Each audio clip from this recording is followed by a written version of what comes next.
लोकसभा चुनाव के मतदान की प्रक्रिया अब कुछ दिनों बाद ही शुरू होने जा रही है। जानकारी के लिए आपको बता दें कि 7 चरणों में ये लोकसभा चुनाव होने जा रहे हैं। 19 अप्रैल से पहले चरण के लिए मतदान होंगे, वहीं ये मतदान की प्रक्रिया चलेगी 1 जून तक।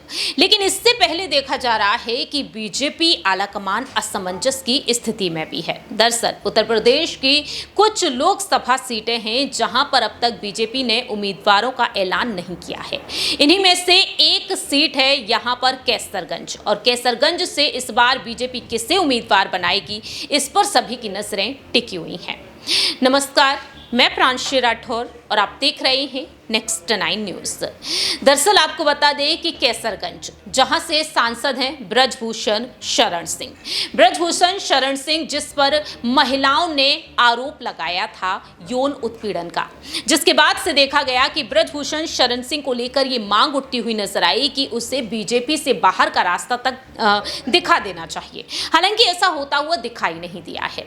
अब ब्रजभूषण शरण सिंह की जो सीट है वो खतरे में पड़ी हुई है। दावे किए गए हैं, साफ तौर पर प्रस्ताव दिए गए हैं ब्रजभूषण की पत्नी और उनके बेटे को कि यहां से उनकी पत्नी या फिर बेटे को उतारा जा सकता है। लेकिन ब्रजभूषण शरण सिंह जो हैं वह जिद पर अड़े हुए हैं। वह सिर्फ और सिर्फ कैसरगंज सीट से ही चुनाव लड़ना चाहते हैं। इस सीट के लिए वह अपनी जीत का दावा करते हुए तक नजर आए हुए हैं। वह साफ तौर पर कहते हुए नजर आई एक वक्त कि प्रियंका गांधी वाड्रा किसी भी सीट से उनके खिलाफ चुनाव लड़के दिखा दें, लेकिन वह जीत हासिल करके दिखाएंगे। और आज देखा जाए ब्रजभूषण शरण सिंह इस सीट पर चुनाव लड़ने के लिए अड़े हुए हैं।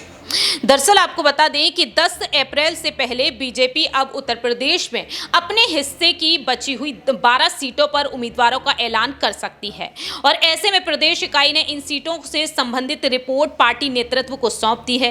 कैसरगंज से सांसद ब्रजभूषण शरण सिंह ने अपनी जगह बेटे और पत्नी को चुनाव लड़ाने का संबंधी प्रस्ताव को ठुकरा दिया है और वह खुद चुनाव लड़ने की जिद पर है।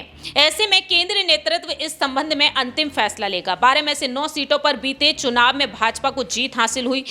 सूत्रों के मुताबिक सामने आया है कि केंद्रीय नेतृत्व की ओर से ब्रजभूषण को खुद की जगह अपने पसंदीदा व्यक्ति को चुनाव लड़ाने की पेशकश की गई थी, लेकिन कई दौर की बातचीत के बाद ब्रजभूषण शरण सिंह कैसरगंज से खुद चुनाव लड़ने पर अड़े हुए हैं। पार्टी नेतृत्व को आशंका है कि महिला पहलवानों के यौन उत्पीड़न का आरोप झेल रहे ब्रजभूषण शरण सिंह के मैदान में उतरने से विपक्ष को पार्टी पर हमला करने के लिए एक बड़ा हथियार मिल जाएगा।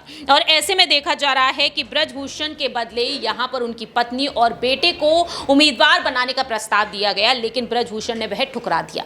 अब देखना होगा कि आखिरकार यहां पर बीजेपी आलाकमान को मजबूरी में ब्रजभूषण शरण सिंह को ही टिकट देना पड़ेगा, या फिर यहां से ब्रजभूषण की पत्नी केतकी सिंह को उतारा जाएगा, या फिर उनके बेटे को।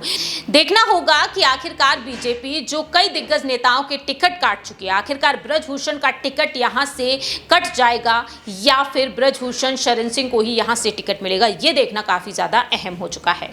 फिलहाल इस खास रिपोर्ट में इतना ही। बाकी की तमाम अपडेट्स के लिए देखते रहिए नेक्स्ट 9 न्यूज।